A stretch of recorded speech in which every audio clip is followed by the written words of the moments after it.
Hello students. आज हम लोग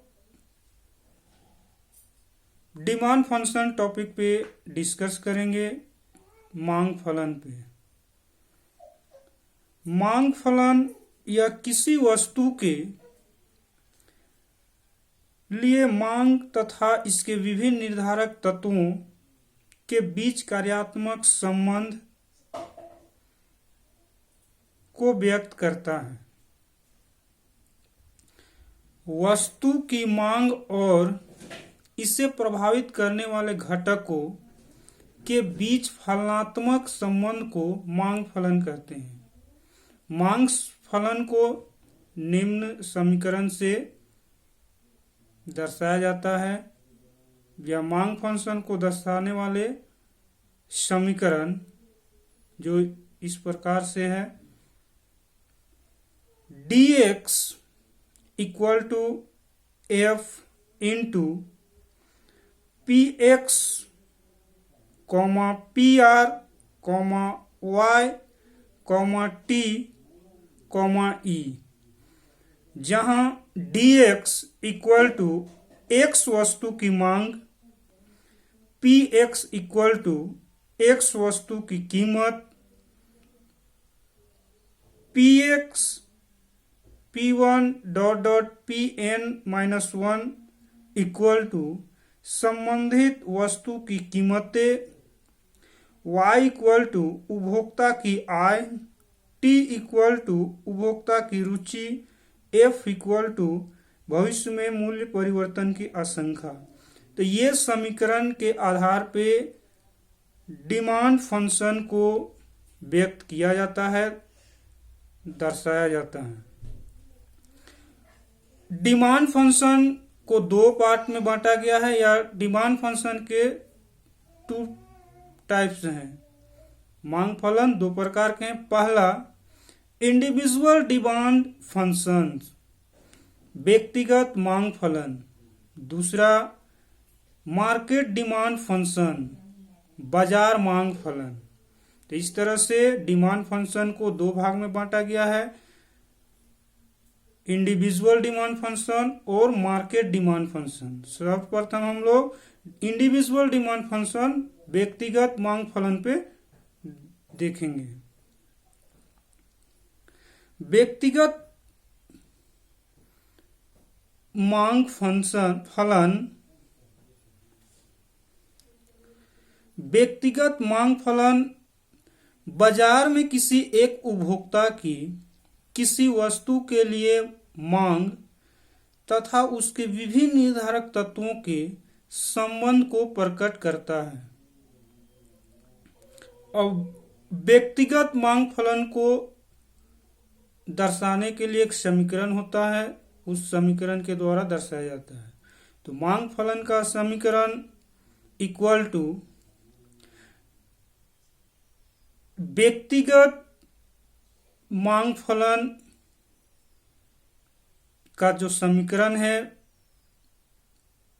वो इस तरह से dx equal to F into P X comma P R comma Y comma T comma F. यहां dx इक्वल टू किसी वस्तु x की मांग, P X equal to X वस्तु की कीमत, पी आर इक्वल टू संबंधित वस्तुओं की कीमत, y इक्वल टू उपभोक्ता की मौद्रिक आय, t इक्वल टू उपभोक्ता की रुचि, f इक्वल टू भविष्य में मूल्य परिवर्तन की आशंका। तो इंडिविजुअल डिमांड फंक्शन को इस समीकरण से व्यक्त किया जाता है, दर्शाया जाता है। दूसरा है मार्केट डिमांड फंक्शन।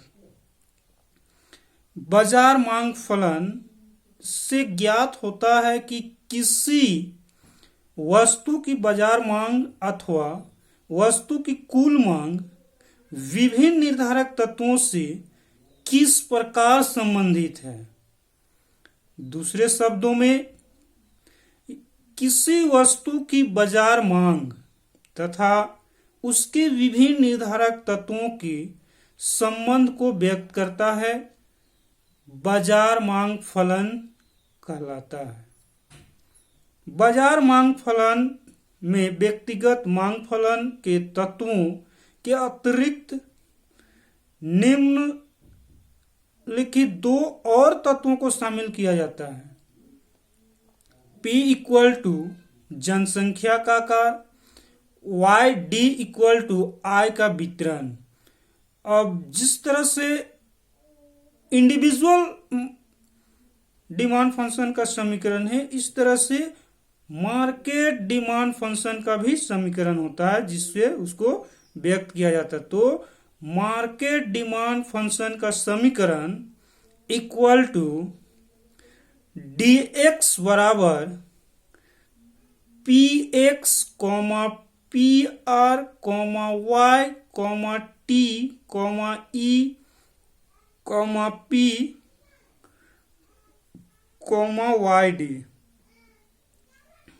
जहां dx इक्वल टू x वस्तु के लिए मांग, px इक्वल टू x वस्तु की कीमत, pr इक्वल टू संबंधित वस्तुओं की कीमत, y इक्वल टू वस्तु के लिए बाजार में सभी उपभोक्ताओं की आय, t इक्वल टू उपभोक्ताओं की रुचियां, e इक्वल टू उपभोक्ताओं की संभावनाएं या आशाएं, p इक्वल टू जनसंख्या का आकार, yd इक्वल टू आय का वितरण। तो इस तरह से इस समीकरण से मार्केट फंक्शन डिमांड फंक्शन व्यक्त किया जाता है, दर्शाया जाता है।